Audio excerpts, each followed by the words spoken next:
The room was dimly lit, with the faint hum of alien machinery vibrating in the air. Captain Leah Ferris sat her day across from the alien emissary, her heart pounding in her chest. Her crew had been held captive, the ship crippled, and Earth's entire fleet scattered, barely holding their ground in the galactic war. Yet here she was, forced to negotiate with the enemy. Sitting across from her was a Zythene, a member of a species infamous for their ruthlessness and strategic genius. Its four eyes gleamed with cold calculation, and the thin tendrils around its mouth shifted, a constant reminder that it wasn't human. Yet, its voice, translated through the universal Kong, was disturbingly soft. "You do realize, Captain Ferris, that your fleet is doomed. Even now, the Galactic Union stands no chance against the combined might of the Eolan Empire," it said, folding its spindly hands. Leah knew it was true. The Eolans had technological superiority, overwhelming numbers, and an empire that stretched across half the known galaxy. Humanity had only recently joined the Union, a ragtag collection of worlds that were no match for the militaristic Eolans. And yet, the Union had called upon Earth, hoping that the famed resilience of humans might turn the tide. "Get to the point," Leah said, her voice steady despite the storm raging inside her. "You wouldn't have brought me here unless you had an offer." The Zythene leaned forward, its eyes gleaming in the dim light. "Indeed, you humans are unique. You fight with a ferocity and determination that we admire, but it is misplaced. Your loyalty to the Union is misguided." Leah narrowed her eyes, sensing the trap. "What are you suggesting?" The alien paused, as if savoring the tension. "Betray them, abandon the Union, stand aside as we conquer the galaxy. In return, we will ensure Earth's survival. More than that, we will allow your people to thrive, a place among the stars, unchallenged, free to explore, to colonize under our protection." Leah's fists clenched under the table. The thought of betraying her allies was abhorrent, but the idea of saving Earth, she knew her planet couldn't hold out forever against the Eolans. The Union had already lost 3 major battles. Millions of human lives were at risk. "And what's the cost?" Leah asked quietly, her voice barely above a whisper. "The cost," the Zythene purred, "is the Union. You will give us the coordinates of their remaining strongholds, their fleet movements, their weaknesses. You will lead your people away from this pointless war, and we will crush the Union swiftly. No prolonged suffering, no mass destruction." Leah felt a surge of nausea. The Zythene made it sound so simple, so logical. Save Earth, betray the galaxy. Yet her mind raced with the consequence. A species that had fought alongside humanity, who had bled for the same cause, would be exterminated. Worlds would burn, but Earth would survive. "Why me?" she asked, searching for the catch. "Why not go to someone with more influence, someone higher up?" The Zythene's tendrils twitched into what Leah had come to recognize as an alien smile. "Because you are the most dangerous kind of human, Captain Ferris. You are a survivor. You've led your people through the worst the galaxy has to offer. You would do anything to save them, would you not?" Leah's breath caught. The truth of the alien's words struck her like a blow. She had survived. Again and again, she had defied the odds, made impossible decisions, sacrificed lives to save others. But this was different. This was betrayal on a scale she couldn't fathom. And yet, Earth, her home, her family, the thought of it burning under the weight of a galactic war was unbearable. Could she really let it happen? The Zythene leaned back, sensing her internal struggle. "You don't need to decide now, Captain. We will give you time, but understand this Earth's future depends on your choice." With that, the alien stood, its elongated body casting a long shadow over the room. Leah watched it leave, her mind racing. She was alone again, the weight of the galaxy pressing down on her shoulders. Hours passed, but the decision didn't get any easier. Leah's mind replayed the horrors she had seen in the war, the destruction of worlds, the cries of the dying, the endless loss. How many more would have to die if she chose to stand with the Union? Suddenly, the door slid open, and her first officers, Lieutenant Harker, stepped in. His face was grim, but his eyes were steady. "Captain, the crew's ready. What's the plan?" Leah looked at him, her decision crystallizing. She knew what she had to do. There was no easy path, no simple solution. But in the end, she was human, and humans didn't betray their allies. They fought for them, they died for them, if necessary. We fight, she said, standing tall. No deals, no betrayals. We stand with the Union, no matter the cost. Harker nodded, a faint smile on his lips. I knew you'd say that. As they left the room, Leah's heart felt lighter. Despite the war looming ahead, the galaxy might burn, but humanity wouldn't be the one holding the torch. Because no matter how dark the universe became, humans would always find a way to fight for what was right. And if the Yorlans wanted to face that fury, then so be it. Captain Leah Ferris had made her choice, but as the Icarus broke free of the Yorlan blockade, the gravity of her decision weighed heavily on her. The Zydene emissary's offer had lingered in her mind. A gnawing whisper of doubt, could she have saved Earth? But she had no time to second or guess now. The ship's engines roared as they pushed to maximum velocity, breaking away from the enemy fleet. Leah's crew worked in perfect synchronization, their faces tight with concentration. They had survived one battle, but the war was far from over. Lieutenant Harker, Leah called out, her voice steady. Status report. Harker's hands danced over the controls. Shields at 60%. Minimal hull damage. The jump drive is still offline, but we should be able to repair it in the next hour. The fleet has regrouped, but we're down to 20 ships. Leah winced. 20 ships. That was all that remained of the Union's last stand. The Yorlans had crushed their defenses, and only a desperate retreat had saved them from total annihilation. But this retreat would be short-lived. The Yorlans were relentless, and it was only a matter of time before they tracked the human fleet down again. What's the status of the Yorlan pursuit? Leah asked. Harker glanced at his console. They're regrouping as well. They'll be on us within the hour unless we can make a jump. Leah stared at the tactical display, the dots representing the remaining ships in the Union fleet, slowly drifting across the screen. They were scattered and vulnerable, like prey fleeing a predator. If they didn't act quickly, they would be slaughtered. She clenched her fists, pushing down the fear rising within her. She had made her choice. Now she had to live with it. Lieutenant, prepare the fleet for a defensive formation. We're not running anymore, Leah said firmly. We're going to buy time for the jump drive repairs and hold off the Yorlans. Harker hesitated, his brow furrowing. Captain, are you sure? We don't stand a chance in a head-on fight with their main fleet. Leah met his gaze, her expression hard. We don't need to win, Lieutenant. We just need to survive long enough. Harker nodded, his respect for Leah clear in his eyes. Understood, Captain. I'll relay the orders to the fleet. As Harker relayed the commands, Leah's mind raced. The Yorlan Empire had crushed countless worlds before, their fleets leaving nothing but devastation in their wake, but they had never faced anything like humanity. Humans, with their unmatched tenacity, had proven time and again that they could survive in the most hostile of environments, adapting to challenges that broke other species. Now, they had to prove it again.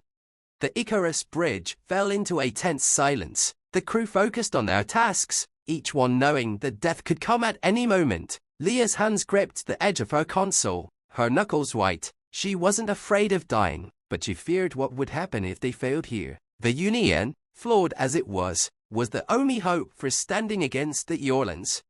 A ping from the communications array pulled Leah from her thoughts. Captain, Harker said, his voice tight. Incoming message from the Yorlan flagship.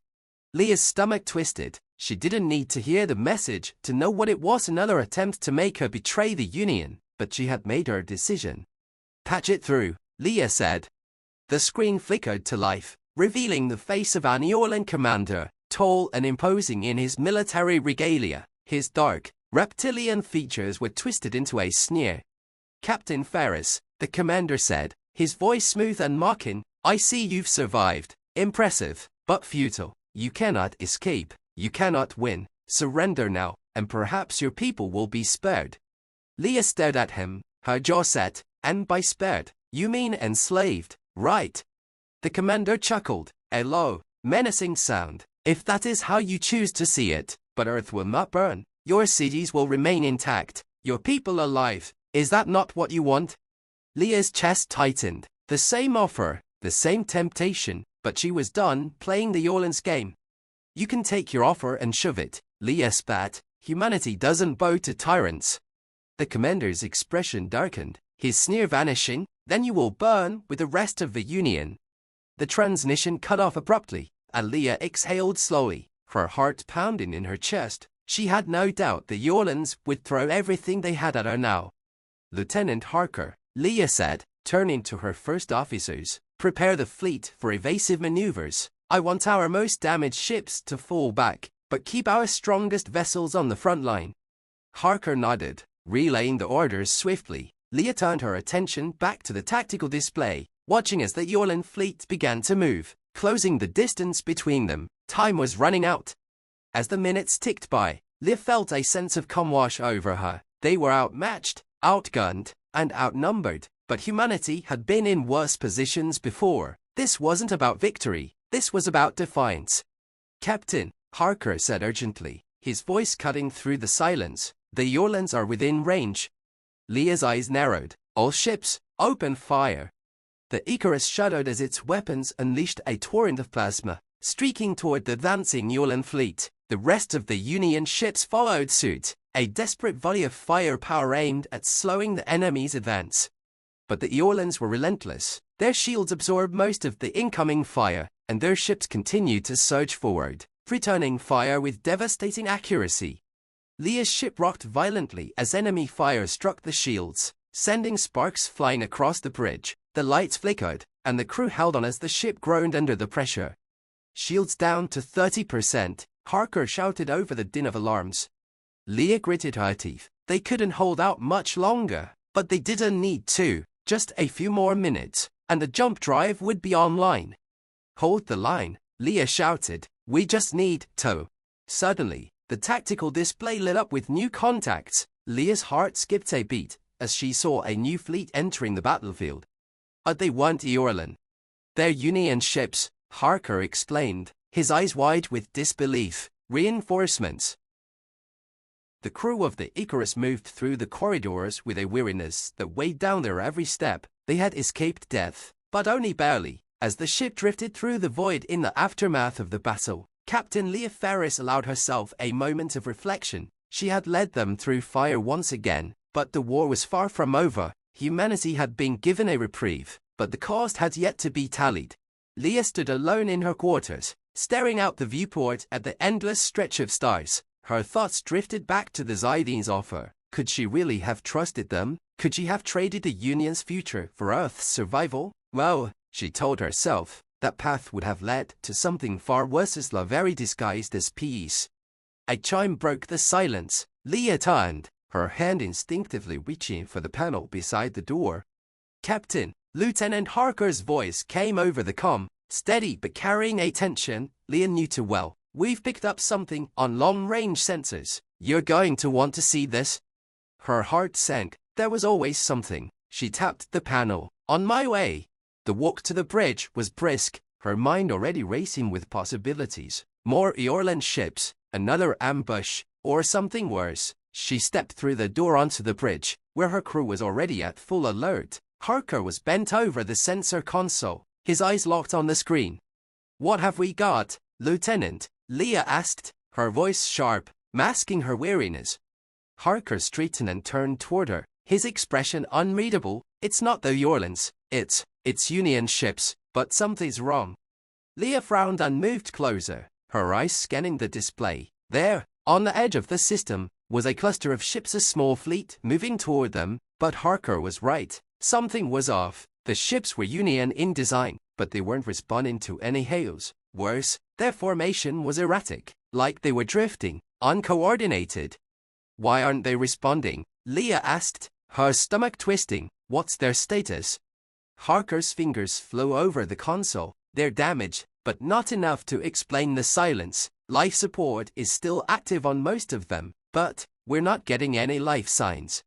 Leah felt a cold dread settle over her. Ships without life signs, but still functional. It didn't make sense. She had seen ships like that before, after brutal battles, but this was different. These ships hadn't been destroyed, they had been abandoned. What the hell happened to them? Harker muttered, staring at the display.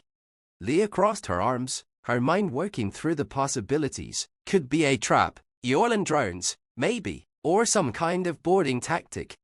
Harker shook his head. I don't think so. The damage is too irregular, like they were in a battle but not fully engaged. Leah's instincts screamed that something was wrong, something deeper than an ambush. Bring us in closer, but keep the shields up. I want a better look at those ships. The Icarus closed the distance, creeping toward the abandoned Union fleet. Leah stood over the shoulder of her tactical officers, watching as the ships came into view on the main screen. It was a haunting sight. Vessels that should have been bustling with activity instead drifted lifeless, their lights dimmed, their weapons silent. "Captain," Harker said, his voice low, "I've got something on short-range comms. It's faint, but it's there."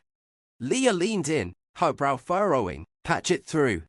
The bridge filled with static, and then, through the white noise, a voice crackled to life. It was broken, fragmented, but distinctly human. "Help, anyone, please, for God's sake, they're inside." The message cut off abruptly, leaving the bridge in stunned silence. Leah's heart pounded in her chest. Someone was alive, but who were they? And what had happened to the rest of the crew? Harker was already running a trace on the signal. "It's coming from one of the Union frigates, the Lucent Dawn. Life support is still active on that ship, but I'm reading massive structural damage across the lower decks." Leah's jaw tightened. She had to know what was happening aboard those ships, but sending a team over there was a risk. If it was a trap, they would be walking into it blind. "Prep an away team," Leah ordered. "Full combat gear. I'm going over there myself." Harker's head snapped up. "Captain, it's not a debate, Lieutenant." Leah cut him off. "If there are survivors, I need to be there. Whoever sent that distress call, they're scared, and we need to know why." Harker's hesitation was clear, but he didn't argue further. "Yes, Captain." Leah turned to leave, but before she reached the door, she paused. Something deep inside her warned that whatever was happening on those ships wasn't just another battle. There was something else, something far more dangerous. As the away team prepared to board the Lucent Dawn, Leah stood in the hangar, adjusting her helmet. The rest of her team was silent, tension thick in the air. They had been through hell before, but there was something about this mission that felt wrong. The unknown was always dangerous, but this felt like stepping into the abyss. The shuttle ride over was brief but filled with a heavy quiet. The Union frigate loomed ahead, its darkened hull covered in scorch marks and debris. Leah's heart raced as they approached the docking bay, which had already been forced open. That meant someone or something had made entry. As the shuttle docked, the airlock hissed open, and Leah's team moved in, weapons raised, the light on their helmets cutting through the dim corridor. The frigate was eerily silent, no sounds of machinery or life, just an oppressive, suffocating stillness. They moved cautiously through the hallways, sweeping for any signs of life. The damage was worse up close: bulkheads torn open, power conduits sparking, and strange markings scorched into the walls. Leah's stomach churned. Whatever had happened here, it wasn't the Yorlands. This was something else. Suddenly, a sound echoed from further down the corridor, a faint, metallic clatter. Leah raised her hand, signaling her team to stop. "Did you hear that?" she whispered. Harker, moving just behind her, nodded, his eyes wide beneath his helmet. They pressed forward, following the sound until they reached a sealed door. Leah motioned to one of the engineers, who quickly hacked into the door's controls. The creature had vanished into the shadows, leaving only the chilling echo of its attack behind. Leah's team stood frozen for a moment, the horrific scene before them weighing on their minds. One of their own was down, lifeless, the flickering lights above cast eerie shadows over the carnage that surrounded them. Leah quickly crouched by the fallen soldier, her hand trembling as she reached out. His neck had been snapped, the body still warm. She clenched her jaw, anger and grief swirling inside her. They had faced horrors before, but this was something different, something ancient. "Everyone stay sharp," Leah ordered, her voice hard. "Whatever that thing is, it's still hunting us. Harker, get me a map of this ship. I need to know where the remaining survivors are, if any." Harker, visibly shaken, nodded and quickly pulled up the schematics of the Lucent Dawn on his wrist console. The dim holographic display illuminated the tight corridors around them. "We've got life signs in the central control room," he said, his voice tense. "It's weak, but someone's alive in there." Leah's eyes narrowed. "That's where we're headed. Double time." The team moved out, keeping their backs against the walls, weapons trained on the dark corners and flickering lights. The silence was heavy, broken only by their footsteps and the occasional crackle of failing systems. Every now and then, a distant sound, a scrape, a whisper set their nerves on edge. As they advanced, Leah's mind raced. What kind of enemy was this? The bodies back in that room hadn't died quickly. They had been terrorized, twisted into shapes no natural predator would cause. It felt deliberate, like something had toyed with them before the kill. Suddenly, a faint voice echoed from ahead, sending a jolt of adrenaline through Leah. "Help, please, I'm here." It was the same voice from the distress call. They were getting closer.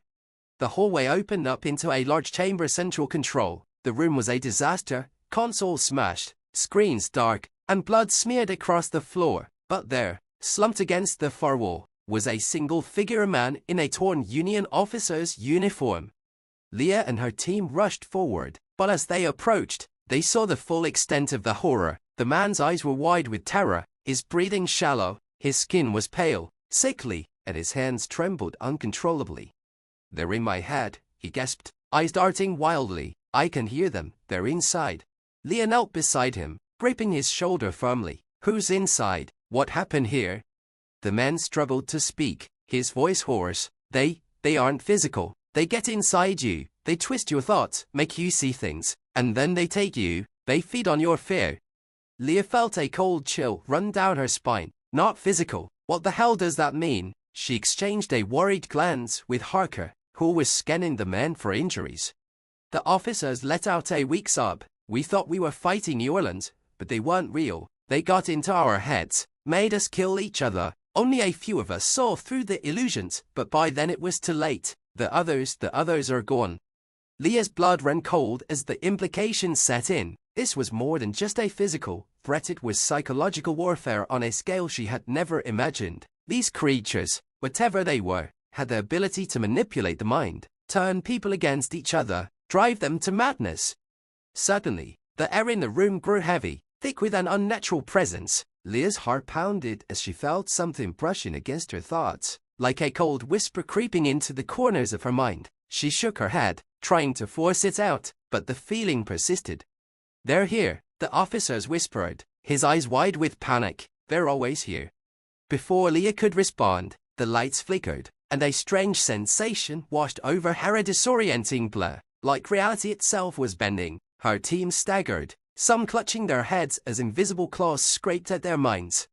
Harker collapsed to his knees, his face contorted in agony. I can see them. They're everywhere."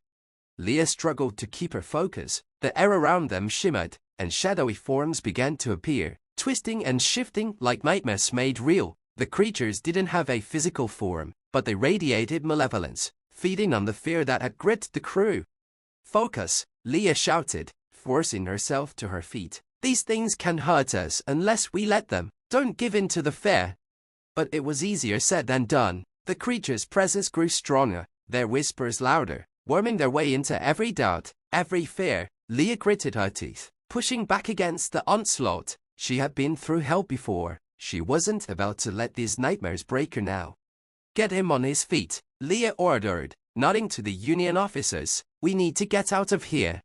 Harker, still dazed but regaining control, helped the man to his feet. The officer's breathing was shallow, his mind fragile from the prolonged assault, but he stumbled forward, clutching onto Harker's arm for support.